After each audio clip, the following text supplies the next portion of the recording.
बच्चों, आज की इस वीडियो में अध्याय 6 जंतुओं में जनन 8th ग्रेड अभ्यास पुस्तिका विज्ञान कक्षा 8 के सभी प्रश्नों के उत्तर देखेंगे। तो चलिए शुरू करते हैं। सजीव और निर्जीव। इस बॉक्स में आपको देखना है, जो सजीव हैं उसको इस बॉक्स में राइट करना है और जो निर्जीव हैं उसको इस बॉक्स में राइट करना है। तो इसमें से पेड़, कोयल, मनुष्य और मुर्गी क्या है? ये सब सजीव हैं। और लकड़ी, कुर्सी, टेबल, पेन और खिड़की क्या है? निर्जीव हैं। आपने इन वस्तुओं को किस आधार पर सजीव निर्जीव की श्रेणी में वर्गीकृत किया, उसके सामने सही व गलत का चिन्ह लगाइए। तो आपने वृद्धि, गति, श्वसन और प्रजनन उत्सर्जन की विशेषताओं के आधार पर आप लोग सजीव व निर्जीव का वर्गीकृत किए हैं। तो इस प्रकार इसमें आपको टिक कर देना है। फिर इसमें है, चलो देखें कौन कौन से जंतुओं के बच्चों से परिचित हैं। इस सारणी को पूर्ण करने का प्रयास करें। तो जो मनुष्य शिशु को जन्म देता है और बिल्ली भी शिशु या बच्चे को, कुत्ता शिशु या बच्चे को, तितली जो है अंडे देती है, मुर्गी भी अंडे देती है और गाय जो है शिशु और बच्चे देते हैं, मेढक जो है अंडे देते हैं। इसमें अब आगे है सही विकल्प के आगे टिक का, ये सही निशान का आपको चिन्ह लगाना है। तो जीवों की उत्तरजीविता में निरंतरता बनाए रखने के लिए जनन का विशेष महत्व है। निम्न में से कौन सी विशिष्टता सही है? तो इसमें केवल कथन 3 सही है। कुछ जंतु अंडे देते हैं और कुछ जंतु बच्चे को जन्म देते हैं। जरायुज जंतुओं के सही समूह को पहचानिए। तो जरायुज जो शिशु को जन्म देते हैं या बच्चे जन्म देते हैं, जैसे गाय, कुत्ता और बिल्ली। तो इसमें केवल ए नंबर सही है। तीसरा है, मछली और मेढक एक साथ सैकड़ों अंडे देते हैं, क्योंकि इसमें फर्स्ट नंबर और थर्ड नंबर ये दोनों सही है, इसलिए इसका आंसर क्या हो जाएगा? C number. बूझो ने एक पोखर में कुछ अंडे देखे जो कवच से ढके नहीं थे, बहुत कोमल व जली की एक परत के साथ थे। ये अंडे किस जानवर के थे? तो अंडे किसके थे? मेढक के थे। इसमें 5वां नंबर है, परखनली शिशु का विकास होता है, किसमें होता है? मादा के शरीर में। नीचे दिए गए शब्दों का चयन कर रिक्त स्थानों की पूर्ति कीजिए। इस प्रकार का जनन जिसमें नर तथा मादा युग्मक का संलयन होता है लैंगिक जनन कहलाता है। द्विखंडन द्वारा जनन किसमें होता? अमीबा में होता है। वे जंतु जो सीधे ही शिशु को जन्म देते हैं क्या कहलाते हैं? जरायुज जंतु कहलाते हैं। युग्मकों का संलयन की प्रक्रिया निषेचन कहलाती है। बाह्य निषेचन मेढक में होता है। अब इसमें अति लघु उत्तरीय प्रश्न है। प्रश्न 3 है, भ्रूण का निरंतर विकास कहाँ होता है? तो इसका उत्तर हो जाएगा, भ्रूण का निरंतर विकास गर्भाशय मादा शरीर के अंदर में होता है। इसमें क्वेश्चन नंबर 4 है, नीचे बॉक्स में कुछ जीवों के नाम दिए गए हैं, जिनमें से कुछ जीव जरायुज हैं तथा कुछ अंड प्रजक, मुर्गी, मछली, चमगादड़, मधुमक्खी, मकड़ी, चिड़िया, बिल्ली, गाय, कबूतर, मोर, तितली। उपरोक्त में से चमगादड़, मधुमक्खी व मकड़ी किस प्रकार के जीव हैं? तो जो चमगादड़ है वो जरायुज है, मधुमक्खी जो है अंड प्रजक है, मकड़ी जो है अंड प्रजक है।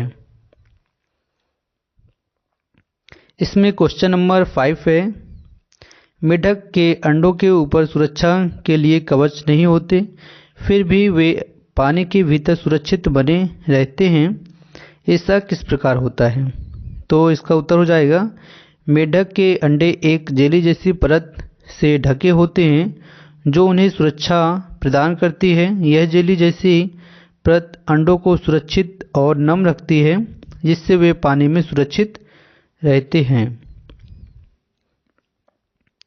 क्वेश्चन नंबर इसमें 6 है, जनन क्या होता है? जंतुओं में जनन की विधियां कौन कौन सी हैं? तो जनन एक जैविक प्रक्रिया है जिसमें जीव नए जीव को उत्पन्न करते हैं। जंतुओं में जनन की दो विधियां हैं, अलैंगिक जनन और एक दूसरा है लैंगिक जनन। इसमें क्वेश्चन नंबर 7 है, अमीबा में द्विखंडन विधि द्वारा जनन होता है। यह विधि लैंगिक है या अलैंगिक जनन स्पष्ट कीजिए। अमीबा में जनन द्विखंडन विधि द्वारा होता है, जो अलैंगिक जनन की एक विधि है। इसमें अमीबा का शरीर दो भागों में विभाजित होकर नए जीव का निर्माण करता है। इसका उत्तर हो जाएगा। क्वेश्चन नंबर इसमें 8 है, मछली और मेढक एक साथ सैकड़ों अंडे देते हैं जबकि मुर्गी एक समय में एक ही अंडा देती है, क्यों? तो इस प्रश्न में आपको लिखना है उत्तर में इसके, मछली और मेढक अधिक संख्या में अंडे देते हैं क्योंकि उनके अंडों और बच्चों की सुरक्षा नहीं होती और अधिकांश शिकारियों द्वारा खा लिए जाते हैं। मुर्गी घरेलू पालतू पक्षी है जिसकी देखभाल की जाती है, इसलिए उसके अंडों की सुरक्षा होती है। यदि पृथ्वी पर, क्वेश्चन नंबर 9 है, यदि पृथ्वी पर रहने वाले सभी सजीवों में जनन क्रिया समाप्त हो जाए तो पर्यावरण पर क्या प्रभाव पड़ेगा, लिखिए। यदि पृथ्वी पर सभी सजीवों में जनन क्रिया समाप्त हो जाए तो प्रजातियों का अस्तित्व समाप्त हो जाएगा और जैव विविधता नष्ट हो जाएगी। इससे पारिस्थितिकी तंत्र असंतुलित हो जाएगा और पर्यावरणीय समस्याएं बढ़ जाएंगी। अंततः पृथ्वी पर जीवन क्या हो जाएगा, समाप्त हो जाएगा। क्वेश्चन नंबर इसमें 10 है, लैंगिक जनन तथा अलैंगिक जनन में अंतर है, में क्या अंतर है, उदाहरण दीजिए। तो लैंगिक जनन और अलैंगिक जनन में अंतर, लैंगिक जनन नर और मादा के मिलन से नया जीवन बनता है, उदाहरण हो जाएगा मानव और जानवर। इसका दूसरा है अलैंगिक जनन, एक जीव से ही नया जीव बनता है बिना नर मादा के मिलन के, और इसके उदाहरण हो जाएगा अमीबा और पौधों की कलम। क्वेश्चन नंबर इसमें 11 है, मुर्गी और मेढक दोनों ही अंडे देते हैं लेकिन दोनों में ही निषेचन की क्रिया अलग अलग प्रकार से होती है, क्यों, समझाइए। तो इसका उत्तर हो जाएगा, मुर्गी में निषेचन शरीर के अंदर होता है जबकि मेढक में शरीर के बाहर पानी में होता है। मुर्गी के अंडे शरीर के अंदर ही बनते हैं और निषेचित होते हैं। मेढक पानी में अंडे और शुक्राणु छोड़ते हैं जहां निषेचन होता है, इसलिए दोनों में निषेचन की प्रक्रिया अलग अलग होती है। क्वेश्चन नंबर इसमें 12 है, कायांतरण किसे कहते हैं। मेढक में अंडे से प्रारंभ करके वयस्क बनने की विभिन्न अवस्थाओं को लिखिए। क्या मनुष्य में भी कायांतरण की क्रिया होती है, यदि नहीं तो क्यों। तो इसका उत्तर होगा, कायांतरण एक प्रक्रिया है जिसमें जीव अपनी अवस्था में बड़ा बदलाव लाता है। मेढक में अंडे से निकलकर टैडपोल बनता है, फिर पैर विकसित होते हैं और अंत में वयस्क मेढक बनता है। मनुष्य में कायांतरण नहीं होता क्योंकि मानव भ्रूण से सीधे शिशु के रूप में विकसित होता है। इसमें अवस्थाओं में इतना बड़ा बदलाव नहीं होता। क्वेश्चन नंबर इसमें 13 है, निम्नलिखित के नामांकित चित्र बनाकर समझाइए। तो इसमें ए नंबर है हाइड्रा में मुकुलन। तो इस प्रकार इसमें आप लोग डायग्राम बना दीजिए और इसमें राइट करना है, हाइड्रा में मुकुलन एक अलैंगिक जनन प्रक्रिया है जिसमें शरीर पर उभार बनता है और नया हाइड्रा विकसित होता है। यह नया हाइड्रा मूल हाइड्रा से जुड़ा रहता है या अलग होकर स्वतंत्र जीवन शुरू करता है। इसी का बी नंबर है अमीबा में द्विखंडन।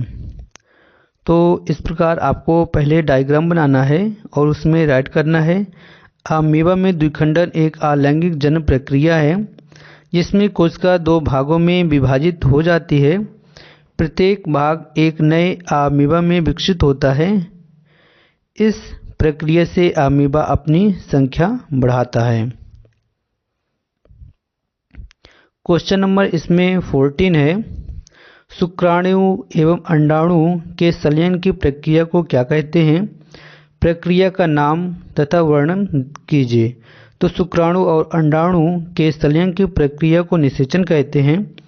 निषेचन के दौरान शुक्राणु और अंडाणु के साथ मिलकर एक नए कोशिका का निर्माण करता है जिसे युग्मनज कहते हैं। जिसे क्या कहते हैं? युग्मनज कहते हैं। यह प्रक्रिया प्रजनन के लिए आवश्यक है। निषेचन से भ्रूण का विकास शुरू होता है। क्वेश्चन नंबर इसमें 15 है।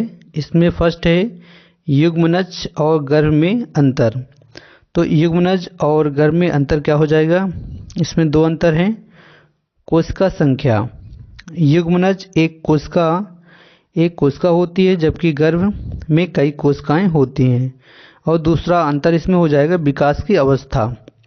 युग्मनज निषेचन के तुरंत बाद की अवस्था है जबकि गर्भ उस अवस्था को कहते हैं जब कोशिकाएं विभाजित होकर विभिन्न ऊतकों और अंगों का निर्माण शुरू करती हैं। जरायुज जंतु और अंडप्रजक जंतु में अंतर। तो जरायुज जंतु क्या हो जाएगा? जीवित बच्चे जन्म देते हैं। भ्रूण मादा के शरीर में विकसित होता है। और अंडप्रजक जंतु इसमें क्या हो जाएगा? ये अंडे देते हैं और भ्रूण शरीर के बाहर विकसित होता है। इसमें अब प्रोजेक्ट 1 है। इसके सभी क्वेश्चन हो चुके हैं। इसमें प्रोजेक्ट 1 क्या है? आपने आसपास के कम से कम 10 जंतुओं का अवलोकन करिए तथा उनको जरायुज और अंडप्रजक जंतुओं में वर्गीकृत कीजिए। तो आपके जो आसपास जंतु हैं उसको आप लोग नाम यहाँ पास राइट कर दीजिए। मानो गाय, कुत्ता, बिल्ली, शेर, मुर्गी, मछली, कछुआ, मेढक, सांप। तो ऊपर के जितने जंतु हैं 5 क्या हैं? जरायुज हैं जो शिशु को जन्म देते हैं, बच्चे देते हैं। जबकि मुर्गी, मछली, कछुआ, मेढक और सांप क्या हैं? अंडप्रजक जंतु हैं। तो आप इस प्रकार इसमें टिक कर दीजिए। इसमें 12 नंबर है, हाइड्रा में मुकुलन एवं अमीबा में द्विखंडन के चित्र को ड्राइंग शीट पर बनाकर कक्षा में प्रदर्शित कीजिए। तो इस क्वेश्चन में आप लोग इस प्रोजेक्ट में ऐसे ड्राइंग बना सकते हैं, हाइड्रा में मुकुलन और अमीबा में द्विखंडन। इसमें लास्ट है, एक गुलाब की कलम को गुलाब के पौधे में से पर्वसंधि से काटकर एक अन्य गमले में मिट्टी में दबाकर लगाइए। उसकी प्रतिदिन देखभाल करते हुए अपने अवलोकन के आधार पर निम्न तालिका को पूर्ण कीजिए। 5 दिन में पौधा मिट्टी से बाहर निकलकर छोटी पत्तियां दिखाएगा। और 15 दिन में क्या परिवर्तन आता है? तना और पत्तियां बढ़ने लगेंगी, नई कोपलें निकलेंगी। और 30 दिन में क्या परिवर्तन आता है? पौधा मजबूत होगा, अधिक पत्तियां और कलियां आएंगी। Thank you for watching this video.